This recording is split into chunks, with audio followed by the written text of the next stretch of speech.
Now for the Rant Wheel. Here's how it works. We spin the wheel. Wherever it lands, we rant about the topic. This week on the wheel, we have Rudy Giuliani's quote, "Truth isn't truth." We have the execrable New Yorker piece about writers not owning dogs. Reason reports that millennials are killing Hooters. Netflix is testing ads. There have been a bunch of measles outbreaks. There's a guy named Ninja on Twitch. They're closing polling sites in Georgia. And finally, one-size-fits-all clothing. Let's spin the wheel.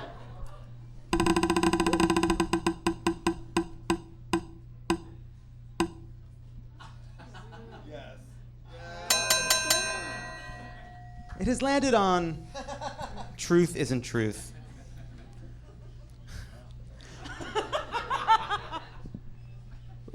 Someone who still cares about Rudy Giuliani needs to stop letting him go on television in the evenings, first of all. Second, you know, I'm of two minds of truth isn't truth because it's funny.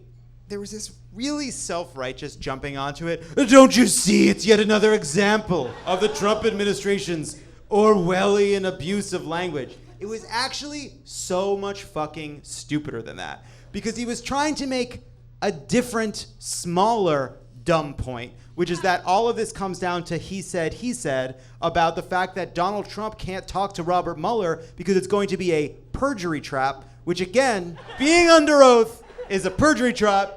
In the same way, a bank is a robbery trap. All you have to do is not rob it, and you don't fall in the trap. Thank you. Thank you.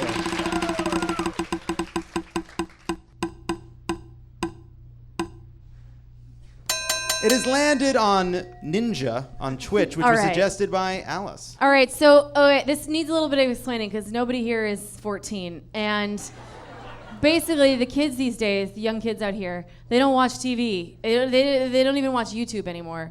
They watch this thing called Twitch, and that's what they watch. It's all they see. It's the people who do games, you know, and then they FaceTime themselves doing the games. It's literally a website where you watch someone else play a video game. Yeah, and this is all kids watch now, apparently. So, yeah, you're finding out now about your children. It's 10 p.m., okay? So there is this, one of the biggest streamer on Twitch, the person with the most subscribers and the most money, he has refused to stream video games with women. So when you play, he's played video games with Drake before, and that got 40 million people watching it. And he won't play with women because he says that when he does play with women, there's too many rumors about them dating because everybody on Twitch is 14 and he's married, so he's being a good guy. And he won't use his platform to promote any female gamers at all because it's not worth it to him. The guy's 27 years old, so he should know better than to do this. But he's like, it's not worth it for me. So he's basically saying that he's not gonna use his platform to deal with women at all, like Mike Pence, because people might talk about them being in a relationship, and it would be really terrible for him. So this really bothers me because I felt like a white guy named Ninja was gonna be great. I was like, there's never going to be problems there. But it really... And then when you found out that he played video games for a living, you were like, oh, it's a done deal. Yeah, it's a done deal. This guy's an ally. But what bothers me is that if this is indeed what our children are watching, not that I have kids, I have cats, but if this is what our children are watching, and this is what's happening. This guy's at the point where he's got all the kids' eyes are on him, and he's sending the message that it's nah, I'm not going to deal with this problem because it doesn't affect me. You're 27 years old. You know better than this. And it's fucking inexcusable. And I'm sorry, if you can't stand the burden of being in the spotlight, get the fuck out of the spotlight. You don't need to have this platform. You don't need a bazillion dollars. You could just play video games like every other fucking pink-haired loser out there. I will simply say that you made a very good point that culminated in a brief moment where you insulted video games generally. I play video games. That's why I care about this. Let's spin it again. Let's spin it again.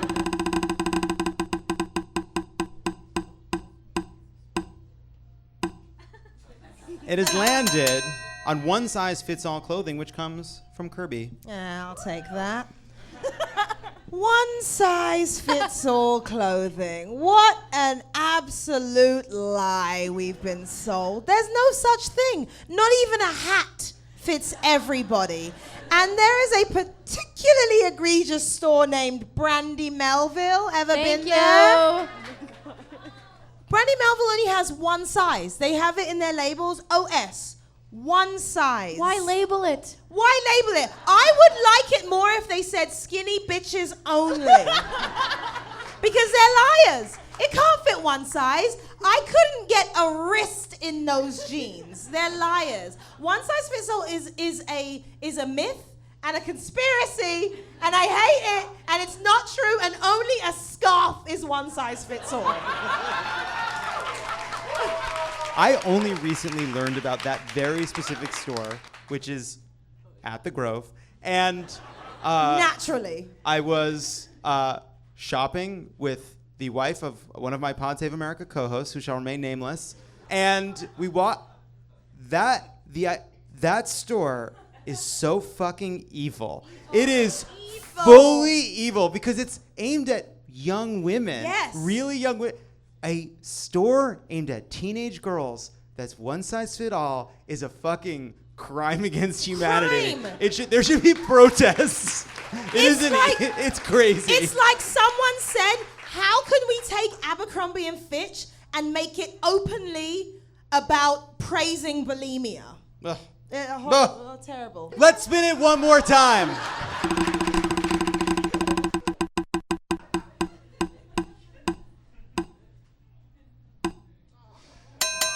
It has landed on millennials killing Hooters.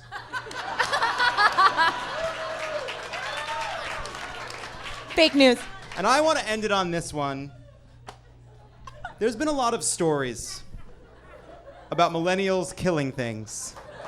They're killing the certain kinds of restaurants. They're killing the diamond industry because they don't have money. They're killing this. They're killing that. I think it's okay that millennials are killing Hooters.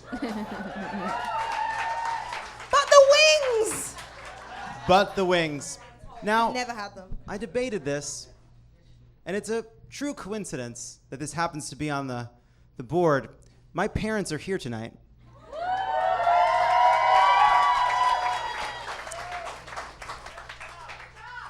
Good job. Robert Lovett. Do you remember when I was maybe 13 or 14? And you took me to Hooters?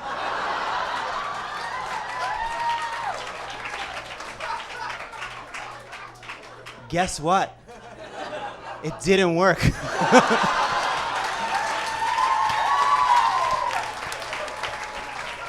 Oh, what a Hail Mary that was. And I sat at that table, and remember, it's a high top table. And given my size as a 13-year-old, which is proportional to my size as a 36-year-old, I remember where my eye line was, and it was Hooters height. And I remember sitting there in silence, and I remember turning to you and saying, I want to leave.